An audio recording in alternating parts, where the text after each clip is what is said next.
Vamos con el análisis del cierre de la sesión en la Bolsa Española, de la mano esta tarde de Javier Echeverry, analista y trader profesional. Hola Javier, ¿qué tal? Muy buenas tardes. Muy buenas tardes, Rocío, ¿qué tal? Bueno, ¿qué balance hay que hacer de lo que hemos visto estos últimos días en el mercado español? Bueno, en principio hemos visto estos últimos días, como bien dices, una subida fortísima. Un IBEX por encima de 13.000 en la situación actual, en concreto de España, pues me parece cuanto menos exagerado. Por encima de esos 12.000, aproximadamente 12.234, que era una zona ya de congestión donde era complicado continuar subiendo, hemos visto una subida muy fuerte y lógicamente empezamos a ver esas correcciones que se bajan ya a los 12.951. No tenemos un gran sesgo técnico para ver, para reaccionar a caídas. Por tanto, lo que nos queda es apuntalar niveles como los 12.740 aproximadamente o Hmm. incluso los 12.890, que es una zona donde se ha parado justamente en la sesión de hoy en la zona de mínimos. Bueno, pues vamos a ver un poco cómo se comporta. Mientras que no haya un cambio, pues podemos hacer poco más que hacer caso al mercado, que como siempre decimos, para eso es soberano. Hmm. Bueno, si miramos a valores protagonistas destacados, Repsol es uno de ellos. De liderar las alzas en la última sesión, pues hoy ha encabezado los retrocesos en la jornada de este viernes. ¿En qué momento técnico está ahora mismo la petrolera? Pues mira, Repsol en principio es una de las compañías que tiene un sesgo muy ligado lógicamente al petróleo, como no puede ser de otra manera. Sin embargo, es una compañía en España que filtra muy mal los movimientos de petróleo y que además refleja muy mal la oferta y la demanda dentro del crudo y de su principal actividad, que no es otra, lógicamente, que la distribución del crudo. En principio, lo que sí que vemos es que la zona de los 11 aproximadamente es una zona muy importante, los 11.03 es una zona muy importante de confluencia de soportes y que lo está aguantando muy bien. A partir de ahí, pues lógicamente, si nos vamos, estamos viendo gráficos semanales para aquellos que nos vean desde el canal de YouTube y vamos a poder ver cómo justamente esa media de 200 está efectuando un tapón importante en esta semana, en la vela de esta semana. Vamos a ver cómo cierra durante el día de hoy, pero evidentemente, bueno, el principio, de hecho, que ya ha cerrado si no me equivoco, sí, justo ya ha Hmm. terminado, y lo tenemos en el cierre en 12.69. Bueno, pues esos 12.69 es un poco lo que nos marca, si pasamos un poco a velas diarias, lo que nos cuenta un poco ese empuje para volver a la zona que le corresponde en este momento, que no es otra que los 12.03, como decíamos anteriormente. ¿En qué nos tenemos que fijar si estamos trabajando con Repsol? Nos tenemos que fijar en tres índices fundamentalmente. El West Texas, que es el que nos va a contar cómo está el crudo en la zona de Estados Unidos y vamos a poder ver la oferta y la demanda que hay en Estados Unidos.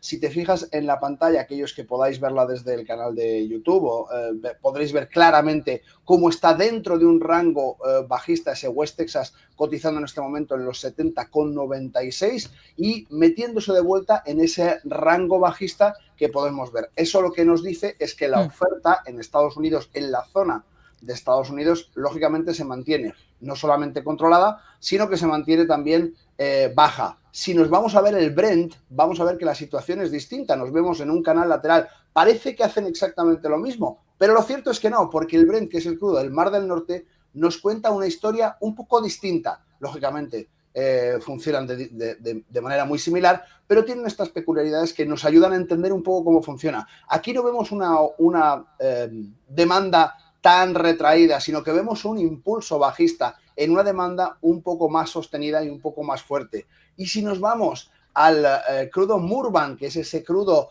de Fujairah de Emiratos Árabes Unidos, donde podemos ver la demanda de Oriente, que es lo que nos interesa saber, esa mecánica tan potente que está pegando. Si te fijas, aquí sí que podemos ver que está fuera de esa zona de caída. Por tanto, la demanda en Oriente es la que realmente está tirando más.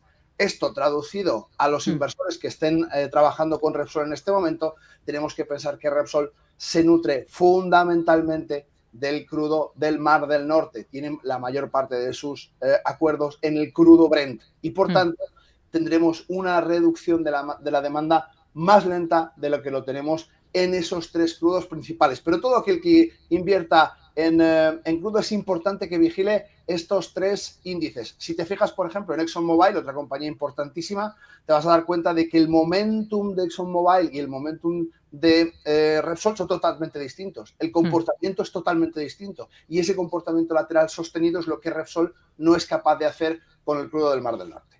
Una pincelada sobre Naturgy, que es otro de los grandes protagonistas de estos últimos días en la bolsa española. Hoy la compañía ha puntualizado que ese precio de su OPA por el 10% de su propio capital, que son 26,5 euros, no se va a ver reducido por los dividendos. ¿Cómo está ahora mismo Naturgy por técnico?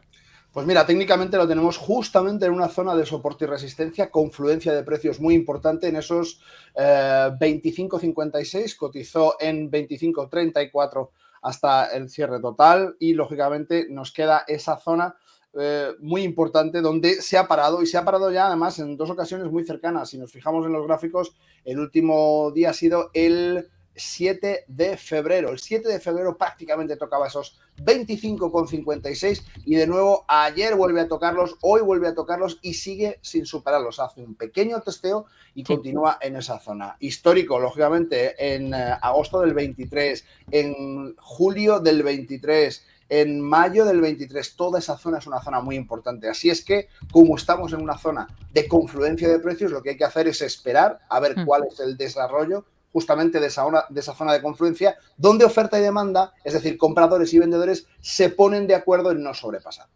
Un valor del continuo, que está siendo uno de los grandes protagonistas, valores destacados en los últimos días por la subida que está acumulando, que es Horizon Genomics, un valor también muy volátil, todo hay que decirlo. ¿Cómo este rally que está experimentando la compañía, desde el punto de vista técnico, cómo hay que analizarlo? ¿A qué atenerse en un gráfico con un movimiento de este tipo? Bueno, es como muy bien has dicho, un valor con muchísima volatilidad, que tenemos un impulso del 111,20%.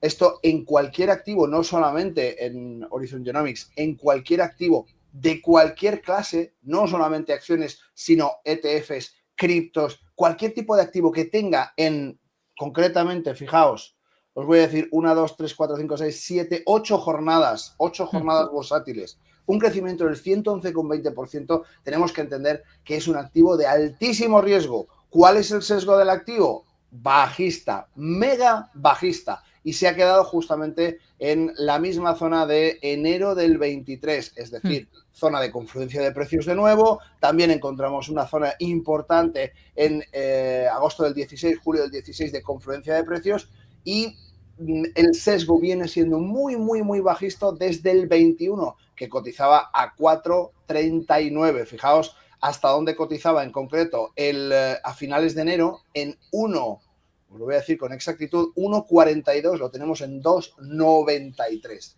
Desde luego, un activo para tener muchísimo cuidado. Siempre hay oportunidades. La volatilidad es amiga de los traders. Nos hace falta la volatilidad para poder hacer dinero tanto en el mercado de valores como de índices, como de ETFs, como de cualquier activo, pero ojo, que se ajuste bien al riesgo que queremos asumir en nuestras carteras. Javier Echeverri, analista y trader profesional. Gracias. Muy buenas tardes. Gracias a ti, Rocío. Buenas tardes a todo el equipo.